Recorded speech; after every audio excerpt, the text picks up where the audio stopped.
Okay, so we're on the recorder in three, in two, and one.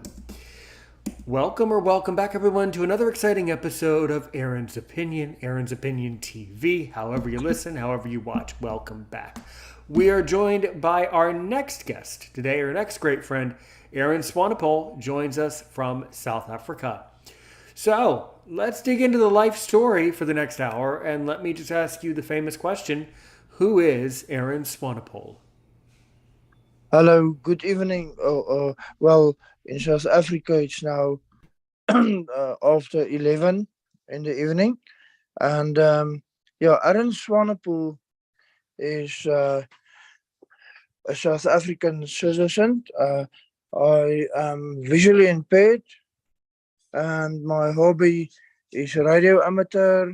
And I play a little bit chess, but although not uh, competition stuff. But yeah, I like technology. I like um, talking to people, making new friends. Um, I do recycling for a life. Um, yeah, so I am in. So I have my own small business of recycling. I did it because of the thing that I struggled to get a formal work.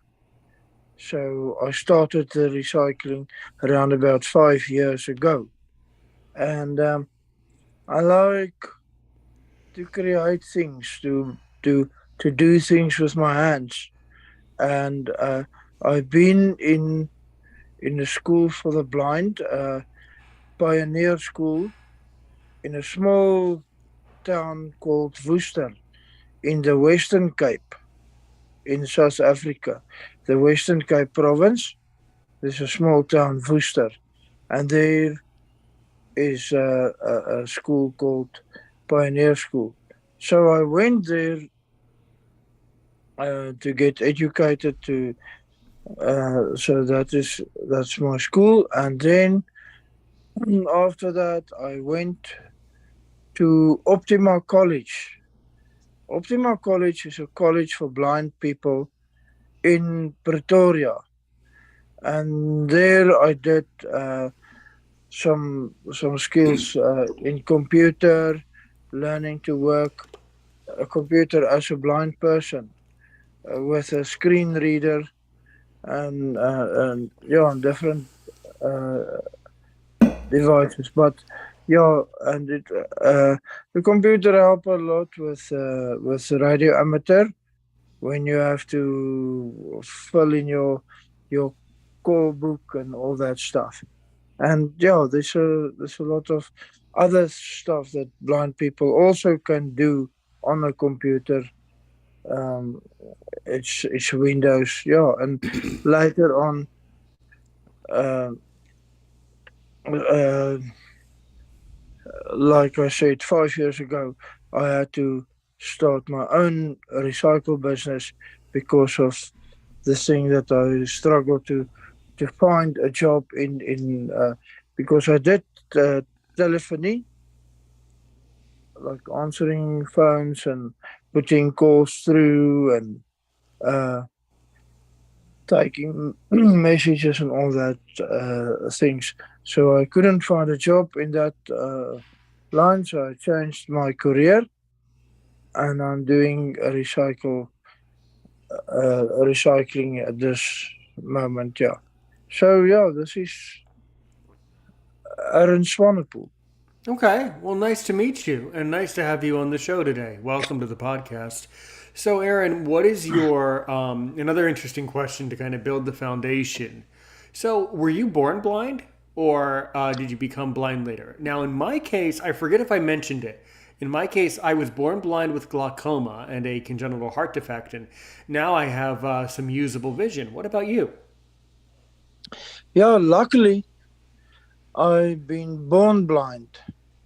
My problem was that my eyes didn't develop as it as a normal child's eyes should develop, but uh, Yeah, I say luckily I was born blind because I think that people who became blind later in their life, they struggle a lot to uh, to cope with the new blindness.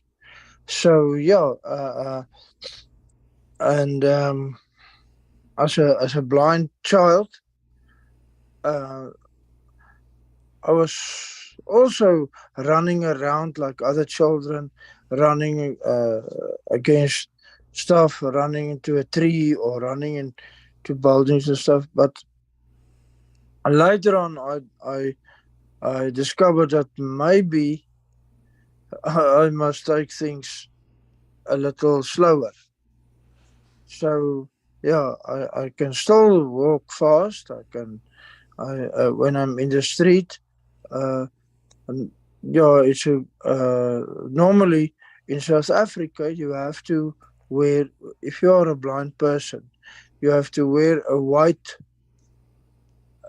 stick. We call it a cane, a white cane, so that cars and other people can see that you are blind. But when I have to pull I have a recycle trolley, and then I go to to people who before I go to them, that I have an appointment with them. So then pulling the trolley, I cannot hold the other stuff in my hand. So I need to walk without the cane. But luckily, they can see the trolley and my name and number, and the disability is also stated on the trolley. So yeah, that's how I go along, and I do my things. Uh, at Pioneer School, I learned to read Braille, and these days with the technology, uh, yeah, you can still use Braille, but it's I use it very often. It actually, sure, not that much, but yeah, I still think if you can read Braille, uh, then it's very useful sometimes. Yeah. Right. Absolutely. Um, let's go back to some. I have a really interesting concept that I want to run by you, which is this. You know, you mentioned your interest in chess, right? And now I personally never got good enough at chess to make it a worthwhile hobby in my own life, but it's still a fascinating hobby for many. There are many blindness organizations that are chess related. You know, USBCA, United States Braille Chess Association, IBCA. I mean, there's a lot of organizations where blind people can play chess. The reason I'm asking is chess is a game that impacts the way you think about the world and the way you solve problems. So, how do you solve problems? How do you think about life? I think a problem is actually an opportunity of a solution for a solution. A problem, Mike. When you get to a problem, that problem can actually uh, um, get you to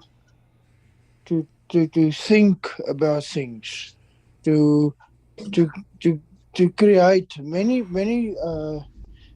things that is now in technology was developed out of a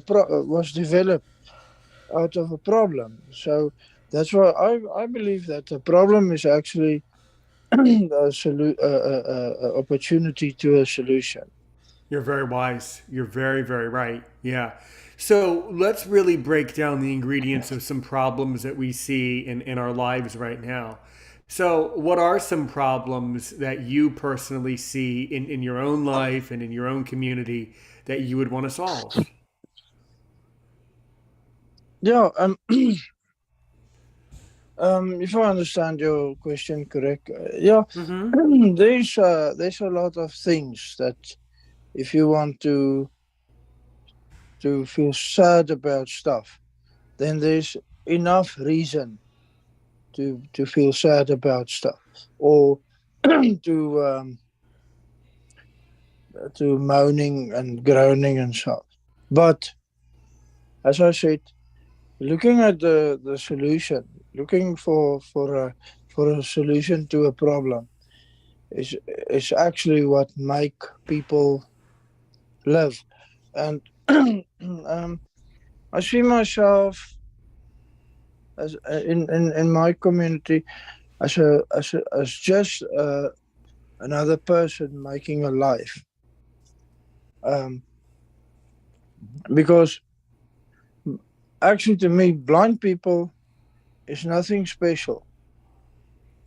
It's only you only have an extra uh, challenge, and it's actually a extra opportunity to a solution. You know what? That is actually how I I see wish it. So cannot possibly agree with you more, Aaron. And I wish other blind people thought like us, because you are. I mean, that bit of advice. That's great for people if they aren't blind at all. That advice is great for sighted people. That basically life is about realizing that every day in your life is an opportunity to solve another problem. You know, yes, that's really wise, and that's really really good, and more people need to hear that. So Y- you yeah, know, yeah. in my business, I see how I do my business. I'm doing recycling, and Let's. So by the in way, other let's countries talk like about let's talk about recycling. Yeah. Talk about that. How does that recycle? What made you want to get into the recycling business, and how did you set it up? What steps did you take to get into the recycling business?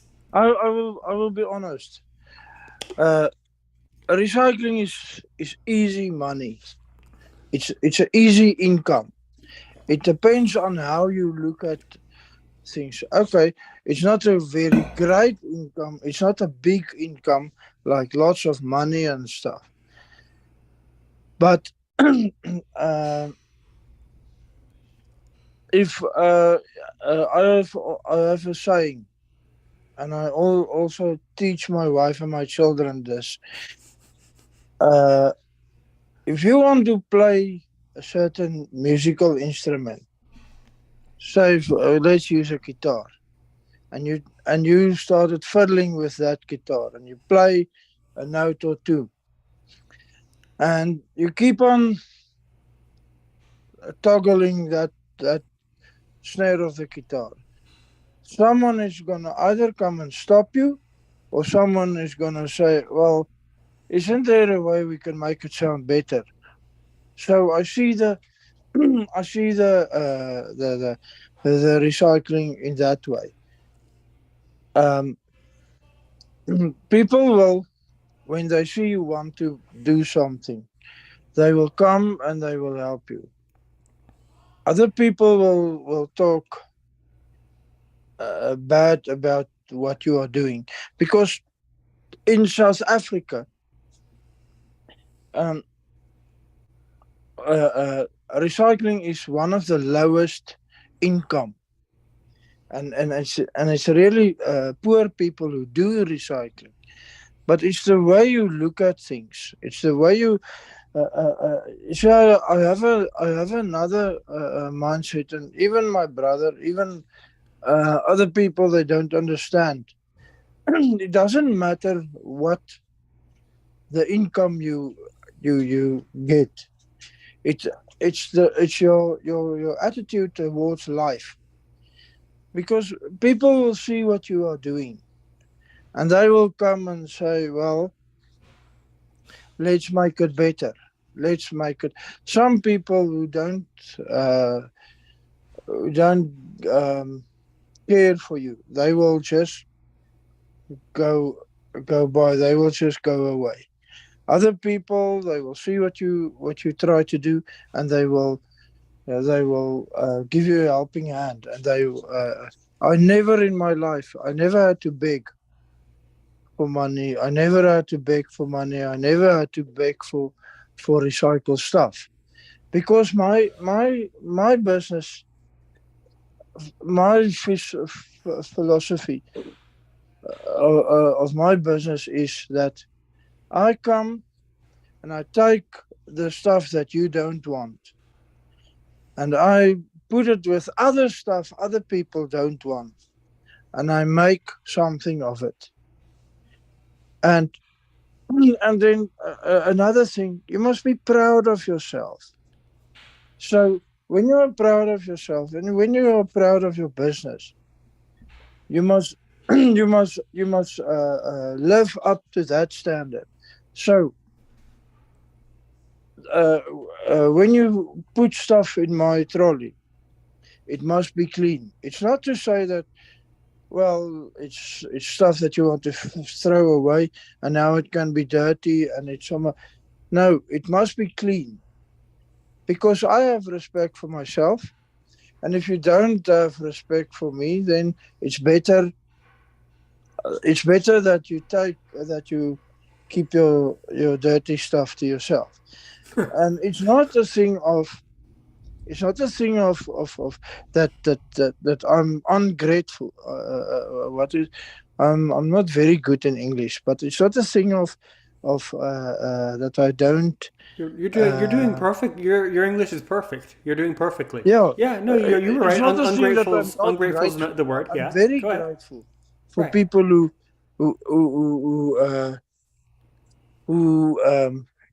Who are willing, want maybe who to. are willing to part with their things, right? Yeah, and because it's also the thing is if somebody asks you uh, don't do you just want water or would you like a nice cool drink, and you say oh it's maar okay, it's okay, I will take the water and I will be satisfied with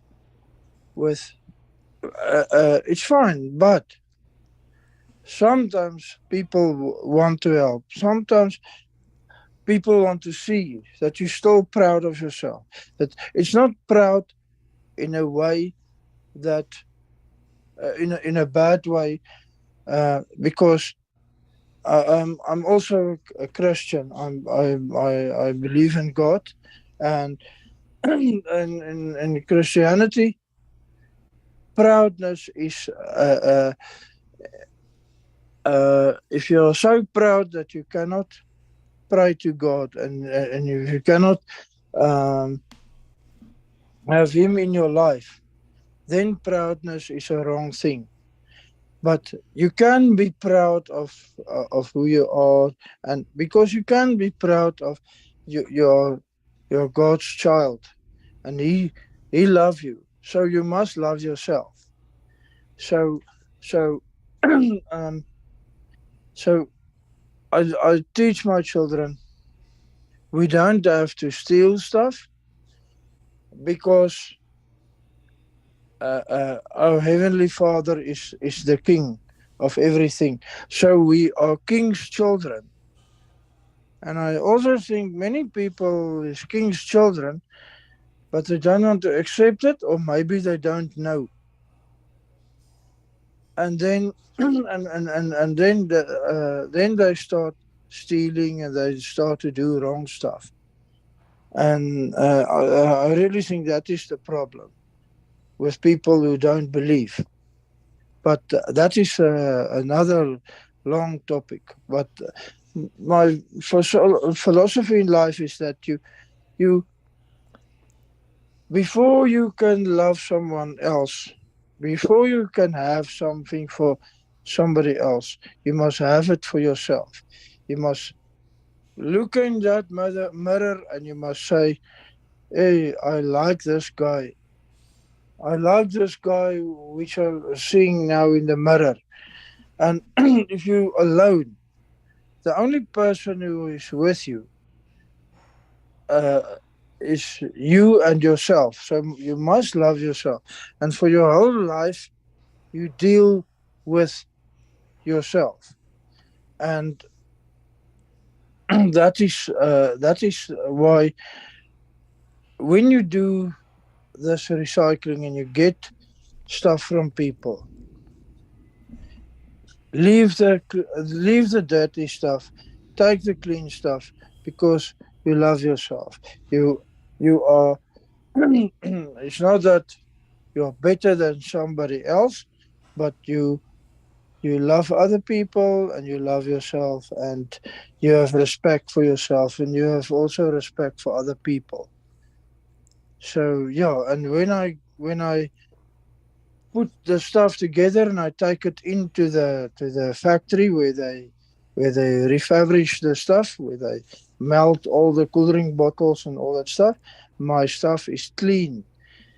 My stuff must be clean because I have respect for myself and I have respect for the people I work with.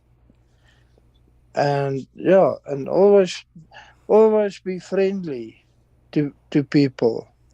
Always be friendly to people because you love yourself and you respect other people, you love other people, and that's why always be kind, friendly, and yeah, because be a nice person so that people would like to talk to you, to come around again. Yeah, so yeah. That's really beautiful and really wise of you, and you're right. That's really, you're giving really good advice for society to follow. I just wish that more people would be listening to actually follow along and to receive your wisdom. I mean, you're so right. So, what types of things are people parting with in your recycling business? What types of items are you collecting and picking up to be refurbished? Um, most of the time it's the carton boxes, uh, then the cool drink plastic cool drink bottles. The I don't know if they also in America have the same thing, but in South Africa we have like a cool drink bottles with the Coke and Mm-hmm. the other cool drinks come in, and so people just throw it away when they used it.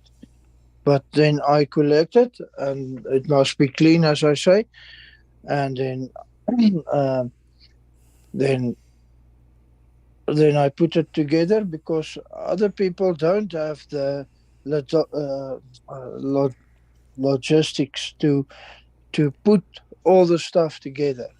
Because I have two trailers which I put my stuff in.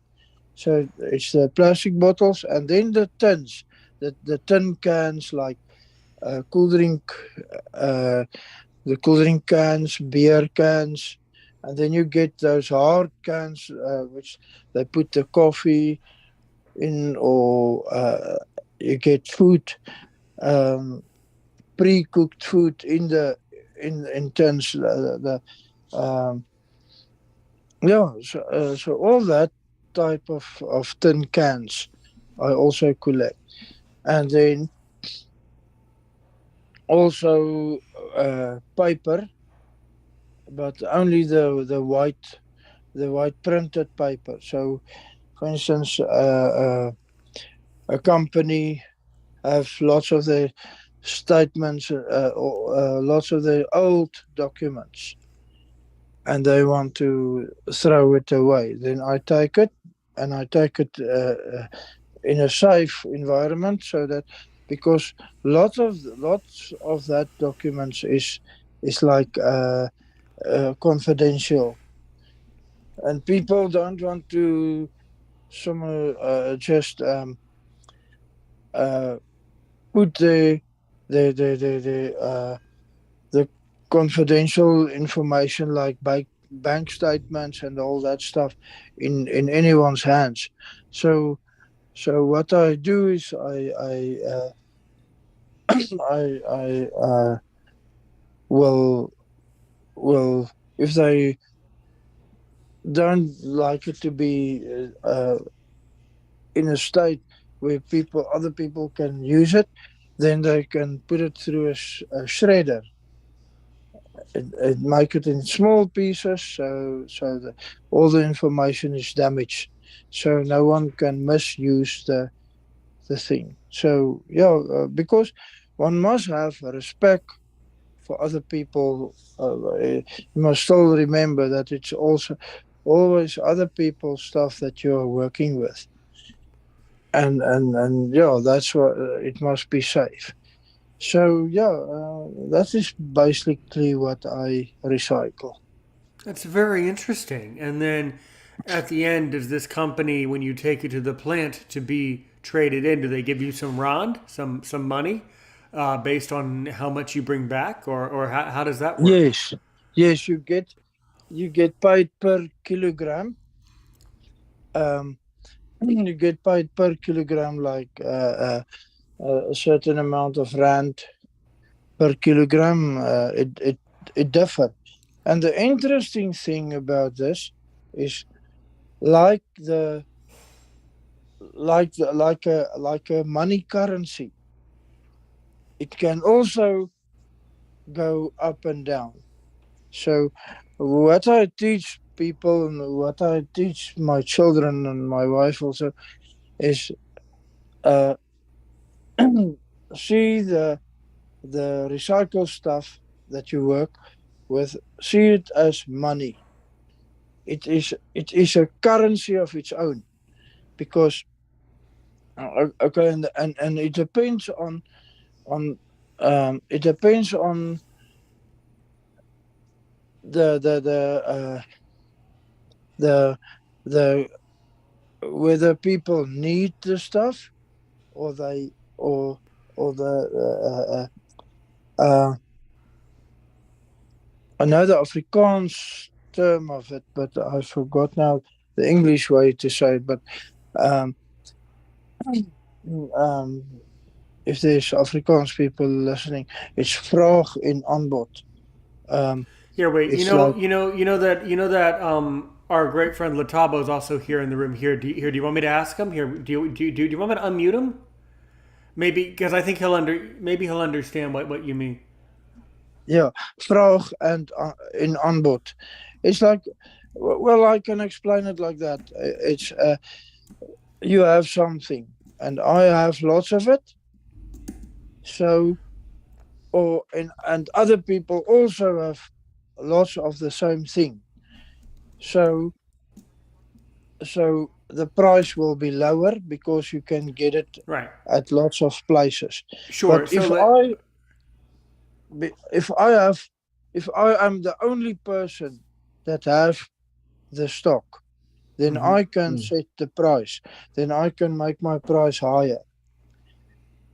Right. But if there's lots of other people who also have the same stuff, then the price will go lower. That is actually the thing that Sure. it comes. So Latabo, do you know what Aaron was trying to explain before when he didn't know how quite to Uh, say? you mean vraag unload? Repeat that again.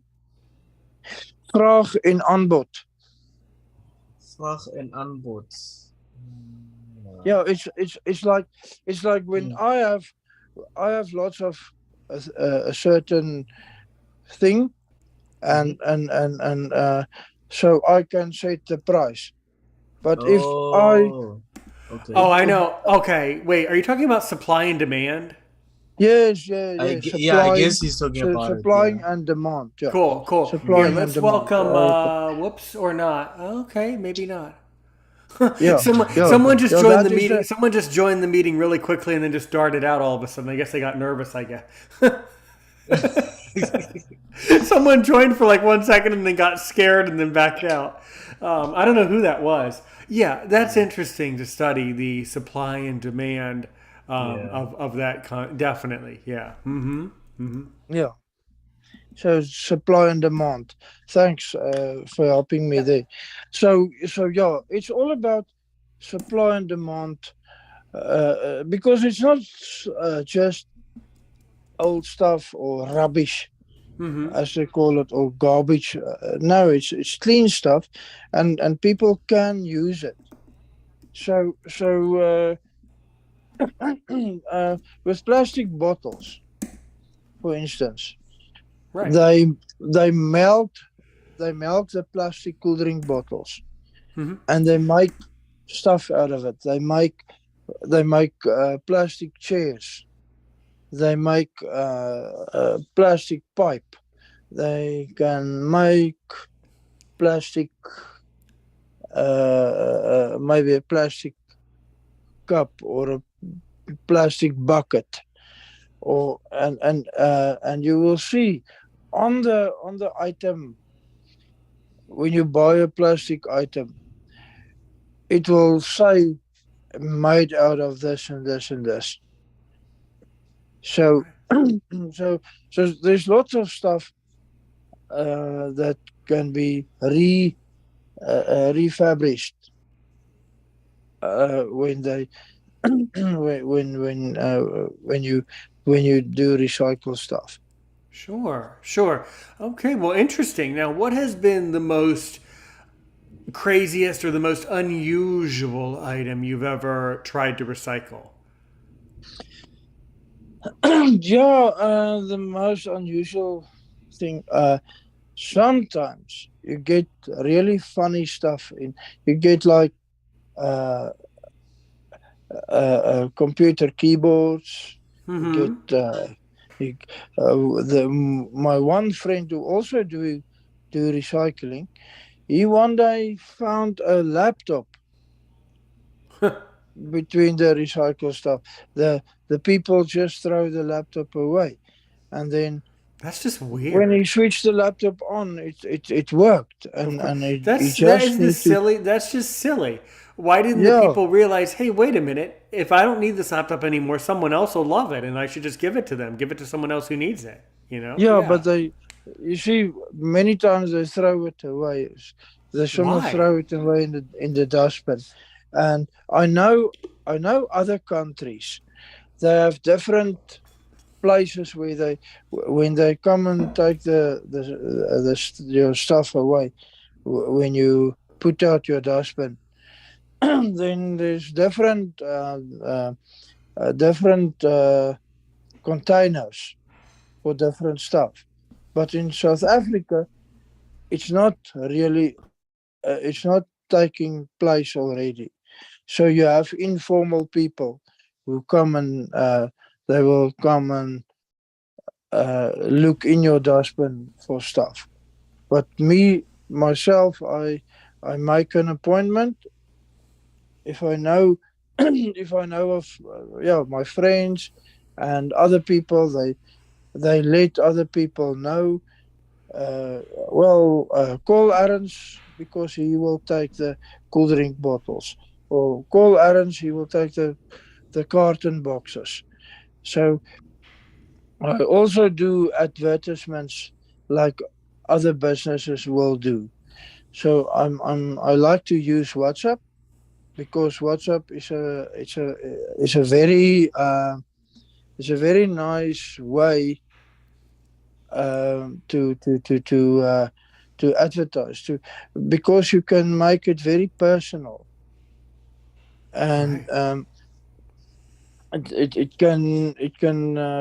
you can benefit a lot out of when you do a thing like this, when you can make it more personal, and then I really make friends. I Mm. made friends with this recycling, and yeah, it's sometimes very deep friendships that you getting. Mm-hmm. Mm-hmm.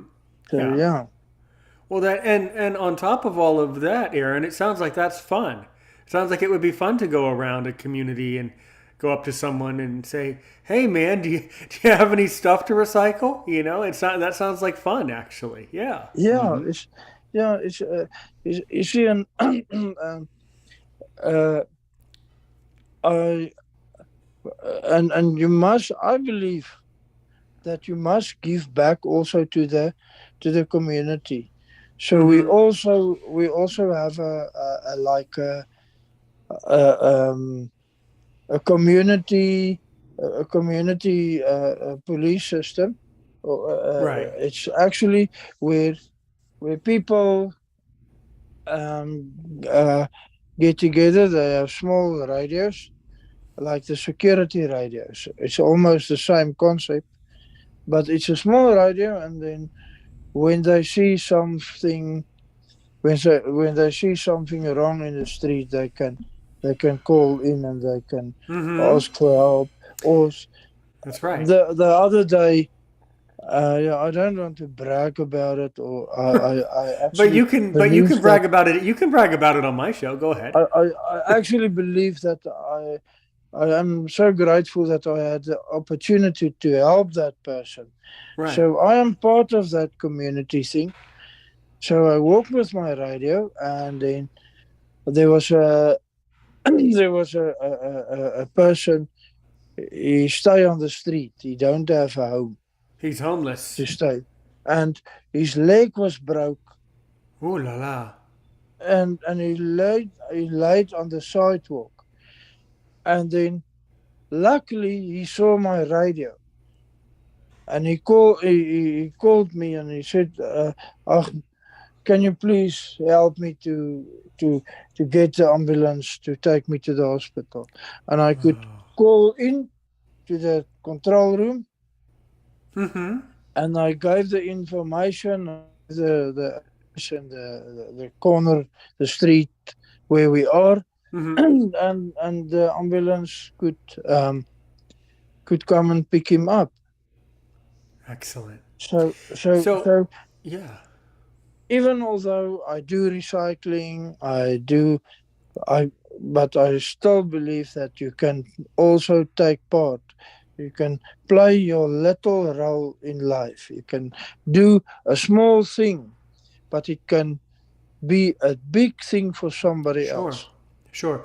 The light, oftentimes in America, a lot of people, as you know, and you probably know this, when you're in the army in a country, especially in America, in the American army, they make you make the bed in a certain way. And a lot of people would want to know, well, why do we have to make the bed that way? Why do you have to have your shirt tucked in? Why do you have to do this that way?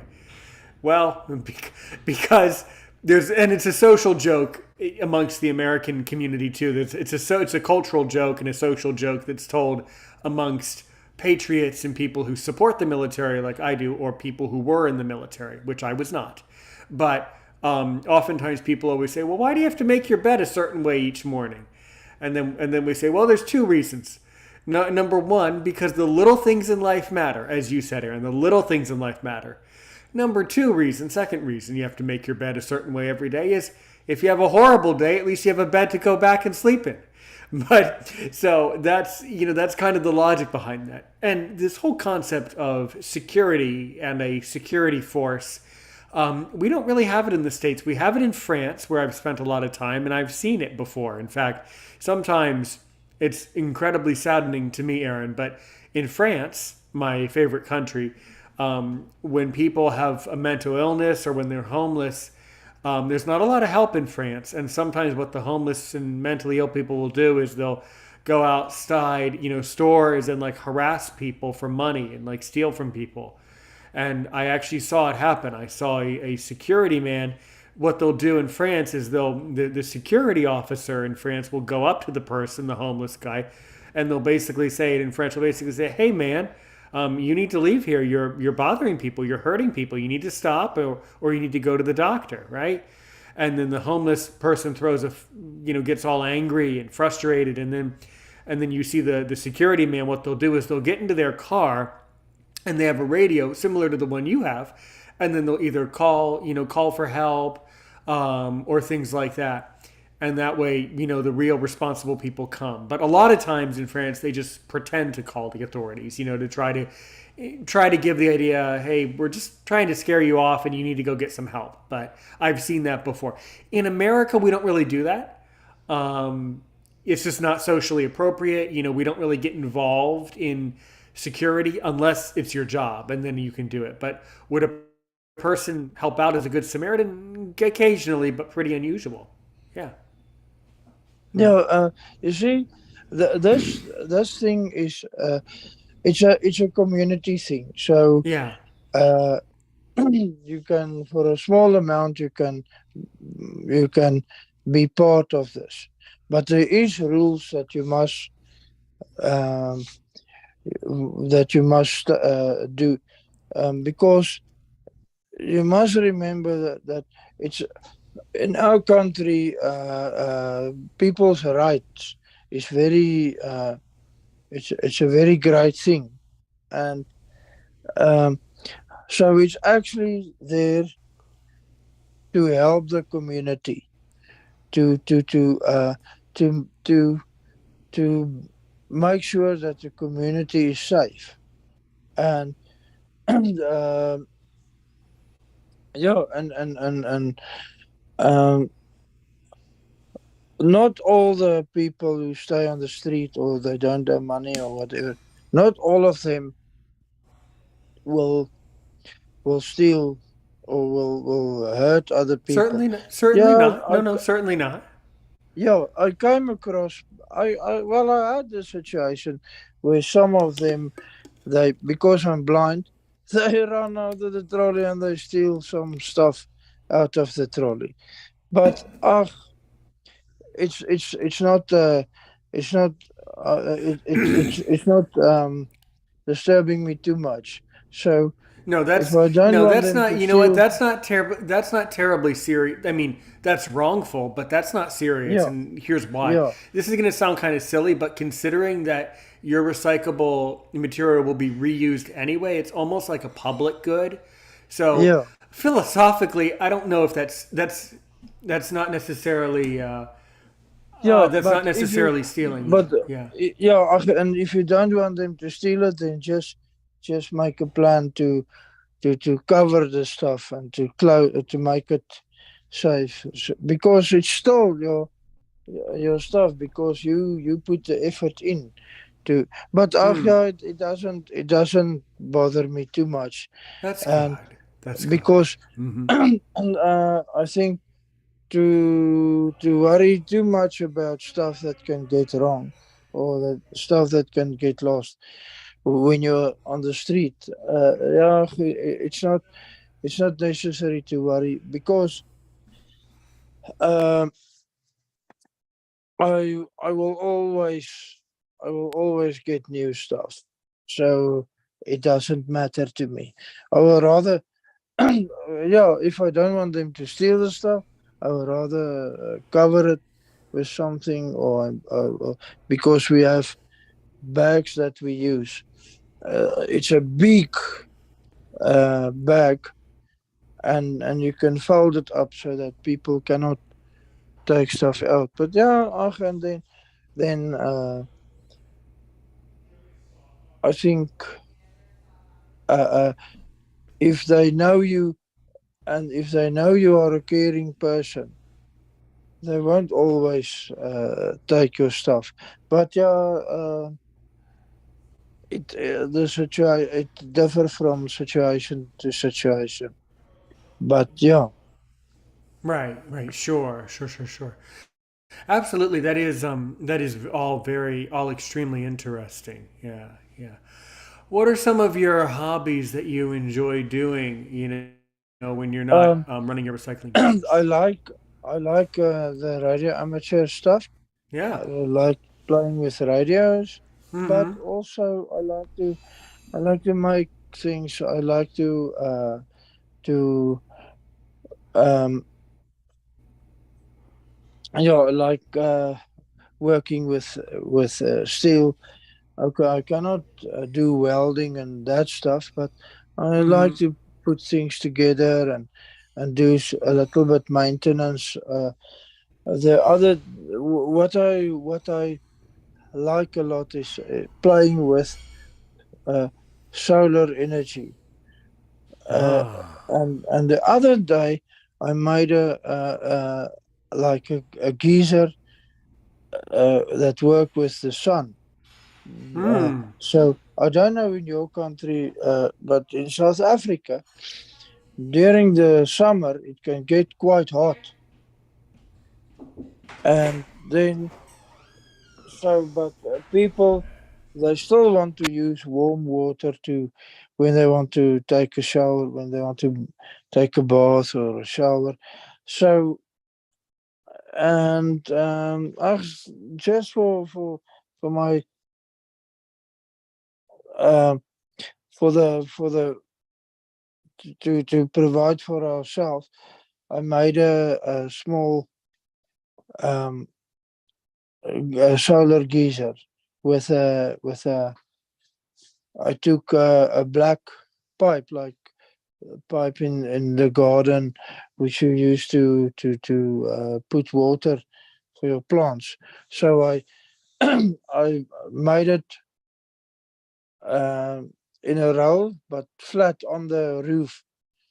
So the sun burned the pipe, and then the water going slowly through the pipe, around and round in a spiral form. And so, in the one end of the pipe, it's connected to the tank, to the geyser, to the warm water tank. The water come out, and it go around and get warm, and then it go back into the tank again.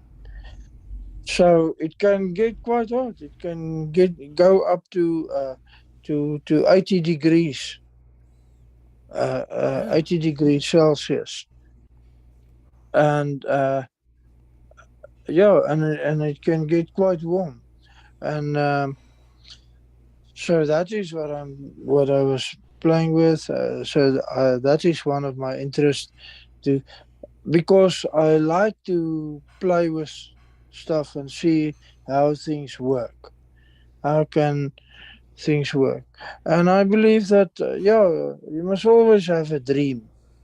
You must always um, do stuff, play with stuff, and learn new stuff, That's learn new it's things, very you're and very wise. see how things work, and how can you make it better.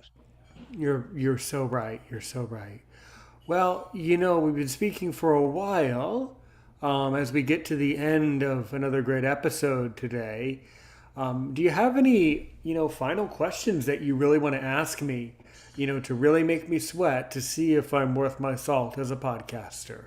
What do you want to know? Yeah, I think it can get very quite interesting, and maybe a question that I would like to ask is, uh, uh, was it the first time you've been talking to someone who do recycling, or uh, I don't know. I don't know if I've ever spoken to another recycler before. I don't know.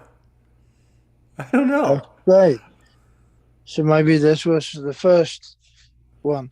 Yeah, and then I hope it was worthwhile. I hope it could. I hope It definitely that was. And this conversation will be reused all over the world to give the wisdom that you presented. You presented me with a lot of wisdom and recycling. So I think yeah, it's extremely valuable. Hmm. yeah, and I hope that someone can get some thoughts out of what I said Hope, earlier, hopefully, hope in so. my beliefs in life. I And hope so. I hope so as well.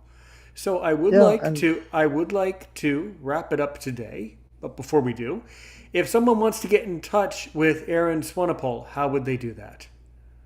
they can WhatsApp me on 076 149 0880. It's a South African cell phone number, Okay. and you can also send me an email on Erens, ERENS Swanepoel, and it's SWANEPOEL